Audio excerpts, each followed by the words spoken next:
Vorrei condividere con voi alcuni dubbi, alcune questioni che io mi sto ponendo nella mia pratica.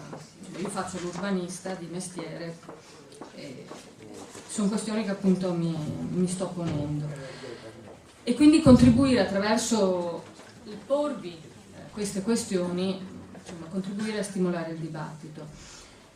In fondo a riversare dubbi e incertezze legati al pensiero sulla città e il territorio. E uso questa parola, dubbio, e ci tornerò più volte durante il mio intervento, perché penso che in Italia, da molto tempo, il dubbio non faccia parte della nostra prospettiva culturale, tantomeno di quella politica. E invece credo che, come ci diceva qualcuno molto più importante di me, fare un elogio del dubbio, sostenere un elogio del dubbio non vuol dire non essere impegnati, ma vuol dire piuttosto forse continuare a coltivare uno scetticismo metodologico. E credo che questo sia un punto sul quale dobbiamo riflettere, in termini più ampi, ma anche in maniera molto più stringente quando pensiamo alle questioni che riguardano la città e il territorio. In questi anni, così come forse negli anni 70 è successo, si ritorna a parlare di questione urbana, di una nuova questione urbana. Negli anni 70 aveva alcune caratteristiche, non è un caso che si usi il termine questione. Nel campo di chi si occupa di città e territorio questo termine veniva mutuato dalla riflessione di qualche decennio prima, la questione delle abitazioni, quindi l'analisi fatta da Marx e da Engels. Oggi si torna a parlare di questione urbana. Quali sono gli elementi che configurano la nuova questione urbana? Il fatto che dentro alle città cresce, e soprattutto dentro alle grandi città, ma mentre non si sottrae a questo, crescono in maniera molto forte le diseguaglianze sociali. La città diventa il luogo in cui misurare le geografie della diseguaglianza, le geografie del privilegio sociale.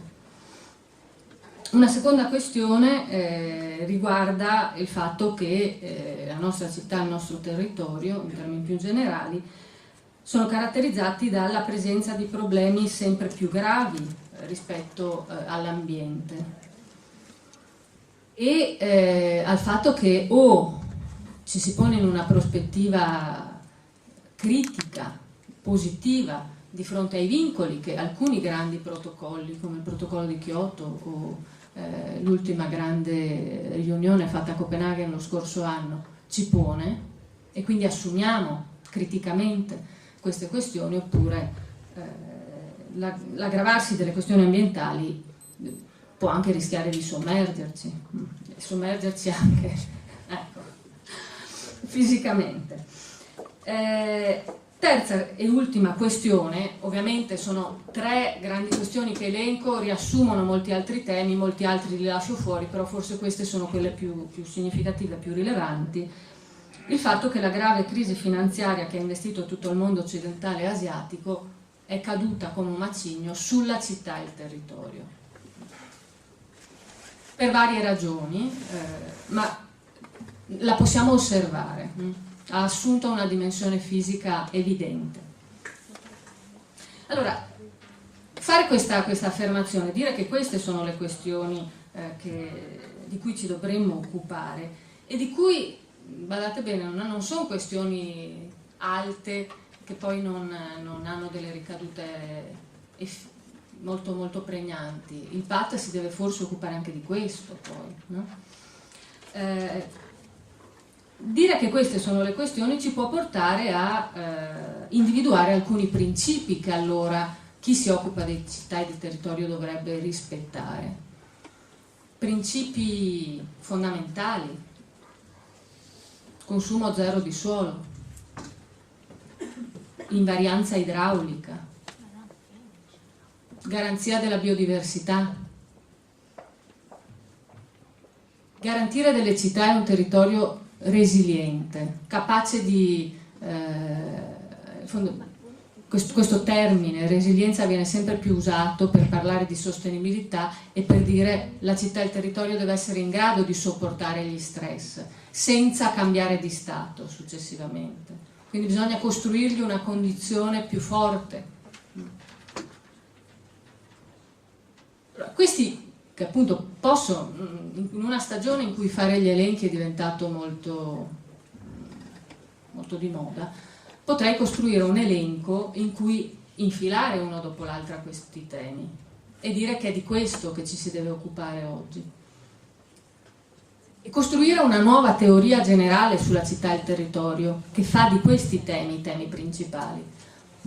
Penso che però non sia questo quello che dobbiamo fare.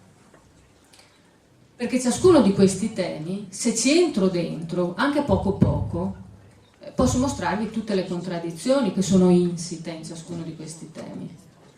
Perché per esempio quando parlo di consumo zero di suolo, questo porta con sé la necessità di una forte densificazione delle città e del territorio. Densificare significa innescare parecchi conflitti. Posso fare anche due esempi molto limitati che hanno avuto delle ripercussioni e possono avere ripercussioni sul nostro territorio. Qualche anno fa, qua abbiamo D'Agostino e se lo ricorderà bene, quartiere Piraghetto a Mestre si è proposto di fare una densificazione, sostituire le casette con dei condomini, degli edifici più alti di 4 piani.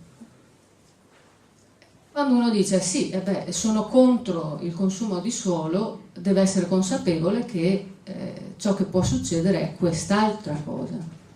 Siamo tutti disposti? Come valutare? Parlare di consumo zero di suolo significa oggi a Mestre, e il PAT deve prendere posizione su questo, dire che non si fa Tessera City, ma si riqualifica e si bonifica Porto Marghera. Ma su chi ricadono i costi della bonifica? Bisogna trovare dei modi perché questo possa essere fatto, perché Porto Marghera possa essere un'alternativa credibile. Prima mi è piaciuta una delle affermazioni di Gianpietro quando diceva abbiamo bisogno di definire delle prospettive alternative credibili. Per quanto riguarda Porto Marghera credo che o ci misuriamo con la credibilità ma pensiamo quando parlo di invarianza idraulica o della necessità di ricostruire dentro al territorio un sistema idraulico che funzioni, che ci garantisca la vita anche. Su chi, ancora una volta, su chi ricadono i costi sociali della rimessa a norma del funzionamento idraulico? Ma pensiamo, prima dicevo, garantire maggiore biodiversità. Chi oggi non è d'accordo con questa affermazione?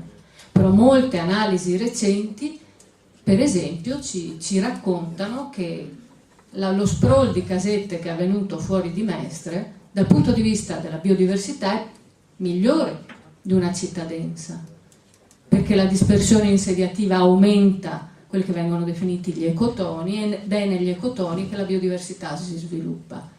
Allora siamo disposti a assumere come principio fondamentale di una nuova teoria della città e del territorio che affermi che la biodiversità va salvaguardata a tutti i costi, quando però questo ci potrebbe portare con sé una prospettiva in cui è la dispersione insediativa a essere la miglior risposta.